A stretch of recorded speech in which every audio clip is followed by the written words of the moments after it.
mother and father was gone. It was his niece. He then networked and got things together, and he even got an in so he can get her in so she can win the beauty contest. I'm bringing you back up to date. She had to go through everything and make sure she was clean and purified because the king didn't want to have another woman coming there talking about it's your baby, because they didn't have a Springer show back then. So you're going to have to stay in the house for a while with nobody bothering you to make sure that what we have is ours. And so now I'm trying to make things right by telling my niece, tell the king these two cats is trying to do something wrong to him. He find out what's going on, and they turn around and get killed, and my enemy get promoted. My enemy gets promoted. Now, why is he my enemy? Because the God that I serve don't like you or nothing about you. The king that them people picked should have killed you a long time ago. Now you promoted over me. Kind of like being on a job. I done did all the work and you get the promotion. Now I got to park your car like I'm the valet and you don't even know how to start the machine that you running. So now we have this situation where he wants him to bow down.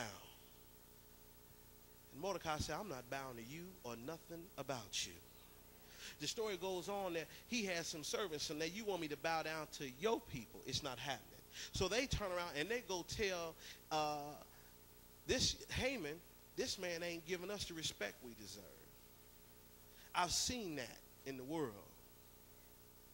I know everybody may not understand that, but in the world, somebody gets a little bit of position, and because they know somebody, they think you're supposed to reverence them. I struggle with that sometimes. Because, see, you know, I'm not the type of saint that's going to lie and say I wasn't in the world. I was in the world and I did what I done, and I recognize some of our same people.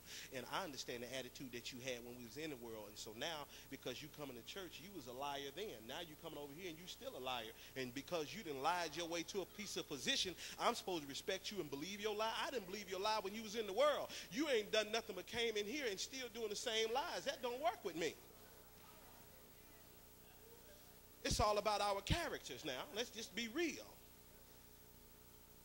It's not just about liars. It's people that think that they can start a multi-million-dollar company. And because you can run a company, don't qualify you to come in here and run God's kids. You know how to run that business. You don't know how to do nothing about saving souls. You care less about saving souls. You're trying to make the money on this situation. It don't work like that. Just because people have a little bit of a position in the world, that don't give you the right to come in here to do anything. I may not be able to do the things that you do in the world, but I guarantee you, you get me over here, I'm all right. And you know, I learned that from a young fella called David, because see, when David went and talked to Saul, you understand, he said, I appreciate you giving me your armor. I like your spear and it looked real pretty. But if you just give me my slingshot, I'll take care of what I'm going to take care of. I can't use what you use. I need what I got. You understand what I'm saying? So Haman's sitting over here, just because you bow down to the king and doing all you're supposed to do, I'm not bowing down to you. I'm doing the right thing. And see, sometimes when you leave the world, it seems like you're going down. And Mordecai did the right thing. I don't know what his motives was, but whatever the case may be, he didn't get promoted at that time. And he helped save the king's life.